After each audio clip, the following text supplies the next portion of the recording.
Hello everyone, how are you all. आज हम लोग क्लास 10th की हिंदी की बुक कृतिका से चैप्टर नंबर 4 पढ़ने वाले हैं। एही ठैया झुलनी हेरानी हो रामा। ओके, इनके जो लेखक हैं वो है शिव प्रसाद मिश्र रुद्र। तो चलिए जानते हैं कि इस चैप्टर में क्या लिखा है और किसके बारे में बातें की गई हैं। यहाँ कहा गया है, महाराष्ट्र महिलाओं की तरह धोती लपेट कच्छ बांधे दुलारी दनादन दंड लगाती जा रही थी। इसमें जो पहली कैरेक्टर है वो है दुलारी। तो जिस तरह से महाराष्ट्र की महिलाएं धोती की तरह साड़ी पहनती हैं, ठीक उसी तरह से दुलारी भी महिलाओं की तरह, महाराष्ट्र महिलाओं की तरह धोती लपेट एक्सरसाइज कर रही थी। उसके शरीर से टपक टपक कर गिरी बूंदों से भूमि पर पसीने का पुतला बन गया था। कसरत समाप्त करके उसने चार खाने के अंगोछे से यानी तौलिए से अपना बदन पोंछा, बंधा हुआ जूड़ा खोलकर सिर का पसीना सुखाया और तत्पश्चात आदमकद आईने के सामने खड़ी होकर पहलवानों की तरह गर्व से अपने भुजदंडों पर मुग्ध दृष्टि फेरते हुए प्याज के टुकड़े और हरी मिर्च के साथ उसने कटोरी में भिगोए हुए चने चबाने आरंभ कर दिए। तो यहाँ पर लेखक कहते हैं कि जब वो कसरत कर लेती है तो वो तौलिए से अपने बदन पोंछती हैं, बंधा हुआ जो जूड़ा है उसे खोलकर सिर का पसीना सुखाती है और उसके बाद जो आदमकद यानी जितनी इंसान की हाइट होती है उतनी हाइट के आईने के सामने वो खड़ी होकर पहलवानों की तरह बहुत ही फ़क्र से अपने बाजुओं को देखती हैं, मुग्ध होकर देखती हैं और साथ साथ में प्याज के टुकड़े और हरी मिर्च के साथ कटोरी में भीगे हुए चने चबाना वो शुरू कर देती है। फिर आगे लिखते हैं लेखक, उसका चड़क चरवण पर्व अभी समाप्त ना हो पाया था कि किसी ने बाहर बंद दरवाजे की कुंडी खटखटाई। यानी क्योंकि वो अभी अपने आप को निहार ही रही थी, अपने बाजुओं को देख ही रही थी और साथ साथ में प्याज के टुकड़े और हरी मिर्च के साथ चने चबा ही रही थी कि किसी ने बाहर बंद दरवाजे की कुंडी खटखटाई। दुलारी ने जल्दी जल्दी कच्छ खोलकर बाकायदे धोती पहनी, केस समेटकर करीने से बांध लिए और तब दरवाजे की खिड़की खोल दी। बगल में बंडल सी कोई चीज़ दबाए दरवाजे के बाहर टुन्नू खड़ा था। यहाँ पर दूसरा जो कैरेक्टर है वो कौन है? टुन्नू है। उसकी दृष्टि शर्मीली थी, यानी उसकी नज़रों में शर्म थी। ठीक है, वो शर्मा रहा था और उसके पतले होंठों पर झेप भरी फीकी मुस्कुराहट थी। विलोल आंखें टुन्नू की आंखों से मिलाती हुई दुलारी बोली। विलोल मतलब क्या होता है? चंचल। चंचल आंखें टुन्नू की आंखों से मिलाती हुई दुलारी बोली, तुम फिर यहाँ टुन्नू? मैंने तुम्हें यहाँ आने के लिए मना किया था ना। टुन्नू की मुस्कुराहट उसके होंठों में ही विलीन हो गई। जब दुलारी ने ऐसा कहा टुन्नू को, तो टुन्नू उसकी बातों को सुनकर उसके होंठों की जो मुस्कुराहट है वो गायब हो गई। ठीक है, उसने गिरे मन से उत्तर दिया, यानी उसने बुझे मन से जवाब दिया, साल भर का त्योहार था इसलिए मैंने सोचा कि। कहते हुए उसने बगल से बंडल निकाला और उसे दुलारी के हाथों में दे दिया। दुलारी बंडल लेकर देखने लगी। उसमें खद्दर की एक साड़ी लपेटी हुई थी। टुन्नू ने कहा, यह खास गांधी आश्रम की बुनी है, यानी गांधी आश्रम से बुनी गई है। ठीक है, गांधी आश्रम में ही बुनी गई है। लेकिन इसे तुम मेरे पास क्यों लाए हो? दुलारी ने कड़े स्वर से पूछा, यानी बहुत कड़े लहजे में पूछा। टुन्नू का शीर्ण वदन यानी कि जो उदास मुख था और भी सूख गया। उसने सूखे गले से कहा, मैंने बताया ना कि होली का त्योहार था। टुन्नू की बात काटते हुए दुलारी चिल्लाई, होली का त्योहार था तो तुम यहाँ क्यों आए? जलने के लिए क्या तुम्हें कहीं और चिता नहीं मिली जो मेरे पास दौड़े चले आए? तुम मेरे मालिक हो या बेटे हो या भाई हो, कौन हो? खैरियत चाहते हो तो अपना ये कफन लेकर यहाँ से सीधे चले जाओ। और उसने उपेक्षापूर्वक धोती टुन्नू के पैरों के पास फेंक दी। ठीक है, टुन्नू की काजल लगी बड़ी बड़ी आंखों में अपमान के कारण आंसू भर आए। उसने सिर झुकाए हुए आर्द्र कंठ से कहा, मैं तुमसे कुछ मांगता तो हूँ नहीं। देखो, पत्थर की देवी तक अपने भक्त द्वारा दी गई भेंट नहीं ठुकराती।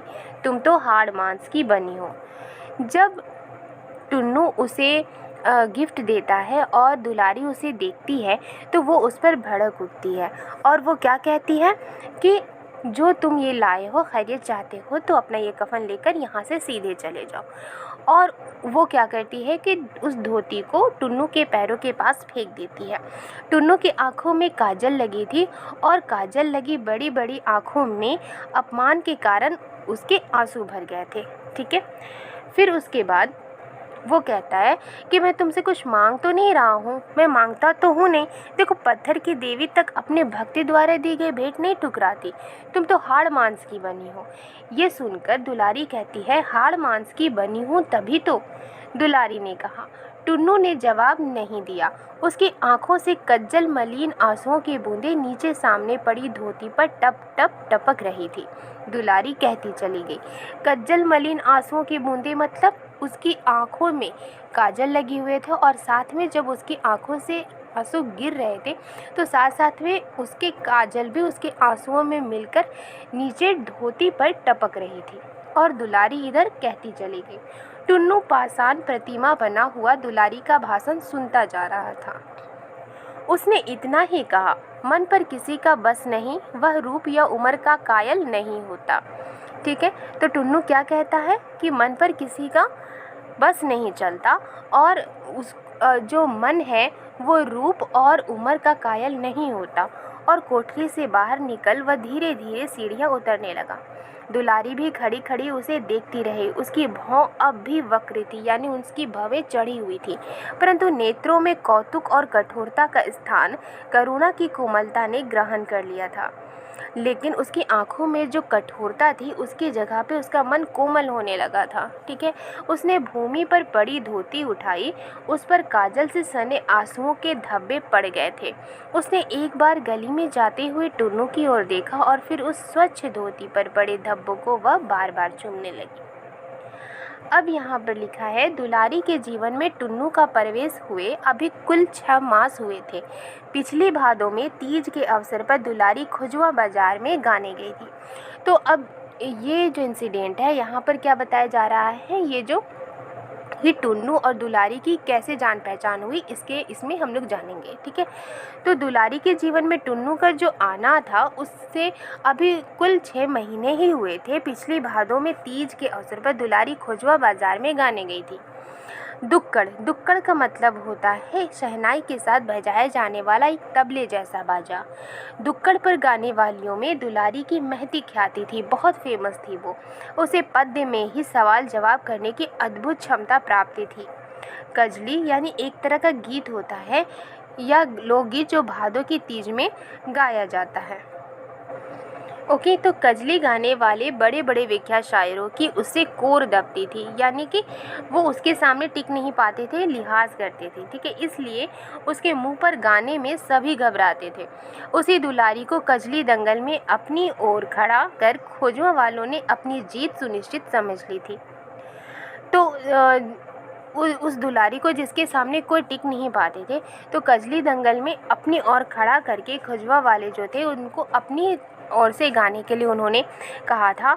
और उन्होंने सोचा था कि जो दुलारी है इसकी वजह से जीत तो सुनिश्चित ही है। परंतु जब साधारण गाना हो चुकने पर सवाल जवाब के लिए दुक्कड़ पर चोट पड़ी और विपक्ष से 16-17 वर्ष का एक लड़का गौनहारियों का मतलब होता है गाने का पेशा करने वाली। राइट, तो गौनहारियों की गोल में सबसे आगे खड़ी दुलारी की ओर हाथ उठाकर ललकार उठा, रनिया ला परमिश्री नोट। तब उन्हें अपनी विजय पर पूरा विश्वास ना रह गया। तो जैसे ही 16-17 साल का एक लड़का है और वो आगे आकर वो कहता है, तो वो 16-17 साल का लड़का क्या कर रहा था, दुलारी की ओर हाथ उठाकर उसे ललकार रहा था। ठीक है, और बालक टुन्नू बड़े जोश से गा रहा था, रनिया ला परमेश्वरी लोर दर गोड़े से घेवर बुंदिया दे माथे मोती का बिंदिया अवर किनारी में सारी के टाक सोनहली गोट रनिया। तो यहाँ पर दरगोड़े का मतलब होता है पैरों से कुचलना या रौंदना। भाव ये है कि वह वस्तु बहुत याद से प्राप्त हो। तो वो यहाँ पर कह रहा है कि तुम मुझसे ये लिखवा लो कि मैं तुम्हें इतने पैसे दूंगा, इतना ज़्यादा दूंगा कि जो तुम घेवर और बूंदिया है उसे अपने पैरों से कुचलोगी। ठीक है, यानी कि उसे रौंदोगी, ठीक है। और तुम्हारे माथे की जो बिंदिया होगी वो मोती की होगी, और तुम्हारी साड़ी की जो बॉर्डर होगी वो सुनहरे गोट से होगी, मतलब गोटा जो होता है, जो लगी रहती है, गोटा पत्ती जिसे कहते हैं, वो होगी, ठीक है, रनिया। तो शहनाई वालों ने टुन्नू के गीत को बंद बाजे में दोहराया। लोग ये देखकर चकित थे कि बात बात में तीर कमान हो जाने वाली दुलारी आज अपने स्वभाव के प्रतिकूल खड़ी खड़ी मुस्कुरा रही है। यानी कि वो पहले जब गाती थी तो वो गुस्से में बहुत जवाब देती थी, लेकिन आज वो बहुत खड़ी खड़ी मुस्कुरा रही हैं। कंठ स्वर की मधुरता में टुन्नू दुलारी से होड़ कर रहा था और दुलारी मुग्ध खड़ी सुन रही थी। टुन्नू के इस सार्वजनिक आविर्भाव का यह तीसरा या चौथा अवसर था, यानी कि टुन्नू जो है इससे पहले भी गा चुका था, और ये तीसरा या चौथा अपॉर्चुनिटीज़ था जहाँ पर वो गा रहा था। उसके पिता घाट पर बैठकर और कच्चे महाल के 10-5 घर यजमानी में सत्यनारायण की कथा से लेकर श्राद्ध और विवाह तक कराकर कठिनाई से गृहस्थी की नौका खेल रहे थे। यानी बहुत कठिनाई से वो अपनी गृहस्थी चला रहे थे, ठीक है, और इतने वो अमीर नहीं थे। परंतु पुत्र को आवारों की संगति में शायरी का चस्का लगा। उसने भैरव हेला को अपना उस्ताद बनाया और शीघ्र ही सुंदर कजली रचना करने लगा। वह पद्यात्मक प्रश्नोत्तरी में भी कुशल था और अपनी इसी विशेषता के बल पर वह बजरडीहा वालों की ओर से बुलाया गया था। तो उसकी शायरी पर बजरडीहा वालों ने वाह वाह का शोर मचाकर सिर पर आकाश उठा दिया। खुजवा वालों का रंग उतर गया। तो जो दोनों के बीच में कंपटीशन हो रही थी, एक खुजवा वालों के सामने थे, बजरडीहा एक दूसरी तरफ थे, ठीक है। खुजवा वाले और बजरडीहा वालों में कंपटीशन हो रही थी, ठीक है। खुजवा वालों की तरफ से कौन थी? दुलारी थी, और बजरडीहा वालों की तरफ से टुन्नू था, और दोनों में कंपटीशन हो रहा था, सवाल जवाब हो रहा था। टुन्नू का गीत भी समाप्त हो गया। पुनः दुक्कड़ पर चोट पड़ी, शहनाई का मधुर स्वर गूंजा। अब दुलारी की बारी आई। उसने अपनी दृष्टि मदविवल यानी कि अपनी नज़रों को मदविवल बनाते हुए टुन्नू के दुबले पतले परंतु गोरे गोरे चेहरे को भर आंख देखा, और उसके कंठ से छल छल करता स्वर का सोता फूट निकला। यानी वो फिर बोलना स्टार्ट करती है। कोढ़ियल मुँहवे लेब वकोट, तोर बापता घाट अगोरलन। तो लेब वकोट का मतलब क्या होता है? इसका मतलब होता है मुंह नोच लेना। वो कहती है तुम्हारा मुंह नोच लूँगी। तोर बाप तक घाट अगुरलन, यानी कि तुम्हारा बाप तो घाट की रखवाली करता है। कौड़ी कौड़ी जोर बटोरलन, ते सरबौला बोल जिंदगी में कब देख ले लोट कोड़ियल। तो यानी तुम्हारी बाबा जी जो है वो क्या करते हैं? रखवाली करते हैं, घाट की रखवाली करते हैं, ठीक है। और कौड़ी कौड़ी जोड़ते रहते हैं। और क्या तुमने अपनी ज़िंदगी में कभी नोट देखा है? इस तरह से कहकर के वो बोलती है। अब बजरडीहा वालों के चेहरे हरे हो चले। वे वाहवाही देते हुए सुनने लगे। दुलारी गा रही थी, तुझे लोग आदमी व्यर्थ समझते हैं। दुलारी क्या कह रही थी? कि तुम्हें तो लोग व्यर्थ समझते हैं, बेकार समझते हैं। तू तो वास्तव में बगुला है। बगुले के पर जैसा ही तेरे शरीर का अंग है। वैसे तू बगुला भगत भी है। उसी की तरह तुझे भी हंस की चाल चलने का हौसला हुआ है, परंतु कभी न कभी तेरे गले में मछली का कांटा ज़रूर अटकेगा और उसी दिन तेरी कलाई खुल जाएगी। यानी कि दुलारी उसे क्या कहती है कि तू तो एक बगुला है, बगुला भगत है, और जिस तरह से हंस की चाल तू चल रहा है, अगर कभी न कभी तेरे गले में मछली का कांटा ज़रूर अटकेगा और उस दिन तेरी पोल खुल जाएगी, तेरी कलाई खुल जाएगी, ठीक है। इसके जवाब में टुन्नू ने गाया था, जितना मन माने गरियावा, यानी जितना मन करे तुम गाली दो, आईने दिल का तपन बुझावा। आईने का मतलब क्या होता है? इस प्रकार, ठीक है। इस तरह से अपने दिल की जो तपन है, जो जलन है वो बुझाओ। अपने मन का बीथा सुनाई हम डंके के चोट, यानी मैं अपने मन की जो बीथा है, बीथा का मतलब होता है व्यथा, वो मैं डंके की चोट पर सुनाऊंगा रनिया।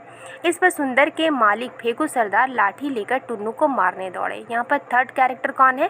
फेकू सरदार, ठीक है। तो इस पर सुंदर के मालिक जो है, जो फेकू सरदार लाठी लेकर टुन्नू को मारने दौड़े। दुलारी ने टुन्नू की रक्षा की। तो फेकू सरदार जो थे वो टुन्नू की बातों को सुनकर उसको लाठी लेकर दौड़ते हैं मारने के लिए। टुन्नू को मारने दौड़े। दुलारी ने टुन्नू की रक्षा की। यही दोनों का प्रथम परिचय था।